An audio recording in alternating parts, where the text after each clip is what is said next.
The multiverse is no longer alive. Its stars flicker like dying embers, and the echo of screams travels between ruined worlds. This is the age of rot, where the brightest lights of creation have fallen into decay. Among the wreckage of forgotten timelines, two forces awaken, two beings once worshipped as gods, now reborn as nightmares. Zombie Jean Grey, the Phoenix turned predator. Zombie Wanda Maximoff, the Scarlet Witch twisted into the Queen of the Dead. When these two collide, the very concept of life and death bends until it breaks. This is not a fight for justice or revenge. This is a fight for hunger, a hunger that even gods cannot satisfy. The story begins in the ashes of Earth 2149, where a single virus rewrote destiny. Heroes, villains, and cosmic beings were consumed, not by battle, but by appetite. The infection spread through minds, through energy, through magic itself. And when it touched Jean Grey and Wanda Maximoff, it didn't just create zombies. It created extinction-level entities. The Phoenix Force, once a symbol of rebirth, now burns as a torch of endless consumption. And chaos magic, once the power to alter reality, now exists only to corrupt it. Two divine powers, both infected, both eternal, destined to meet in a world that has already died. Zombie Jean Grey, the psionic fire of decay. Before the plague, Jean Grey stood as one of the most powerful mutants in existence. A mind that could touch galaxies. A soul that housed the cosmic phoenix. But when the virus reached her, everything changed. Unlike the others, Jean didn't rot instantly. Her infection spread through thought. Each mind she touched was consumed, each memory devoured, until her telepathy became a feeding frenzy. Her flames no longer resurrected, they burned the soul itself. Her transformation was not an accident. The Phoenix Force, struggling against the infection, tried to purge it. But the virus was more than biological, it was metaphysical. The cosmic fire absorbed it, adapted it, and ultimately became one with it. Jean's hunger became infinite. Her will dissolved into pure instinct. She stopped being a person. She became the psionic predator, a being that feeds on consciousness. Imagine a burning corpse floating across the stars, surrounded by black fire that devours planets. Where her telepathy once protected her allies, now it whispers through the void, calling out to minds just to silence them. Her touch erases thought, her presence erases life. And yet, within her fractured psyche, a single echo remains, the faint cry of Jean Grey begging the Phoenix to stop. But the Phoenix no longer listens. It is undead, eternal, and starving. Zombie Wanda Maximoff, the Red Queen of the Dead. Across another shattered world, Wanda Maximoff faced her own ruin.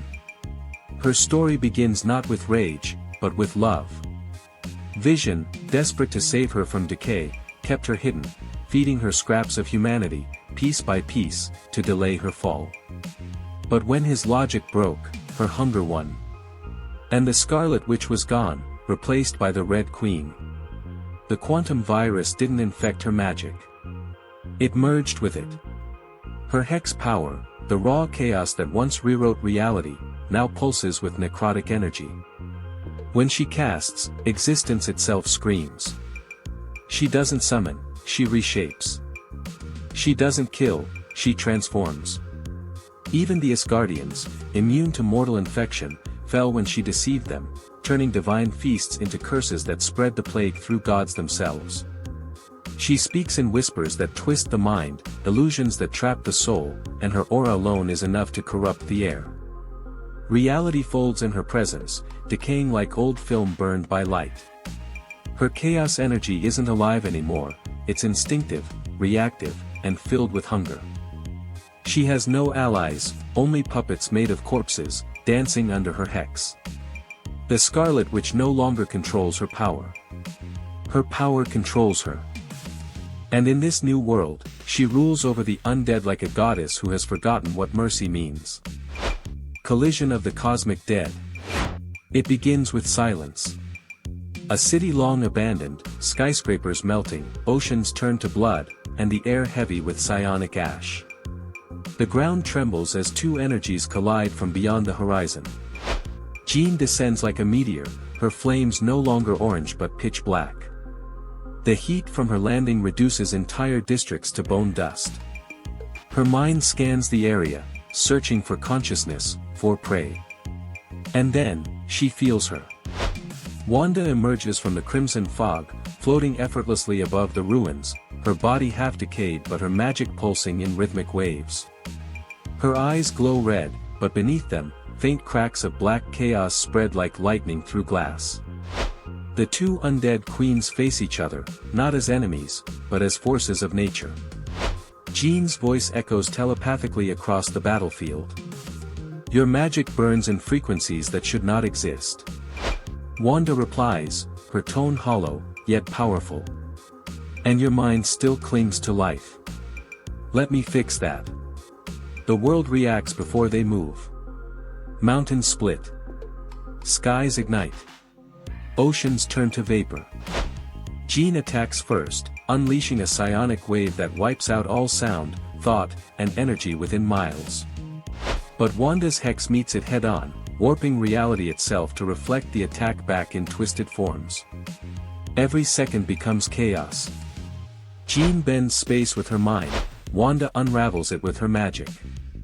When Jean throws the power of dying stars, Wanda swallows it in a collapsing hex field. When Wanda tears apart existence with her hands, Jean rebuilds it midair just to destroy it again. Each feeds the other, energy-consuming energy, hunger-consuming hunger. Their screams echo through the void, turning into thunder across dimensions. In one instant, Jean's phoenix energy burns Wanda's body to ash. In the next, Wanda reforms from the same ash using chaos itself. The apocalypse becomes a feedback loop, psionic fire devouring chaos magic feeding undead creation. Until finally, both lose control. Reality fractures. And time stops. The final result, birth of the Scarlet Phoenix. The silence that follows is not peace. It's aftermath. The battlefield is gone, replaced by a void of black flame and crimson storms. Every molecule hums with conflicting energy. From the center of the storm, a single figure rises. A creature neither alive nor dead.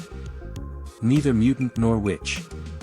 Her body burns in red and gold flame, but her eyes glow like Wanda's. Her voice echoes with both, Jean's sorrow and Wanda's wrath. The Scarlet Phoenix, born from the union of psionic hunger and chaos magic. She speaks once, and her voice fractures the cosmos. Life and death are the same lie. In this moment, Jean and Wanda no longer exist. Their consciousnesses merge, their hunger becomes one endless cycle of creation and consumption. She feeds not on bodies, not on energy, but on realities themselves. Each breath consumes a dimension. Each thought gives birth to a new, infected one. The Marvel Zombies multiverse trembles as a new apex predator takes its throne. Galactus, Dormammu, and even the Living Tribunal falls silent before her emergence. The Scarlet Phoenix does not seek domination, she seeks continuation. An endless feast of worlds, where nothing truly dies, because death itself now serves her. In the end, there is no winner. No hero. No villain. Only hunger eternal, wrapped in scarlet fire and burning wings. The Scarlet Phoenix reigns as the god of the undead cosmos, a fusion of chaos and mind, destruction and rebirth.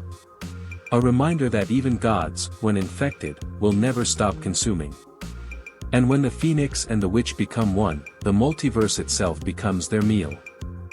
Check out my other videos for more epic character crossovers and battles. Thanks for watching, and stay happy and healthy.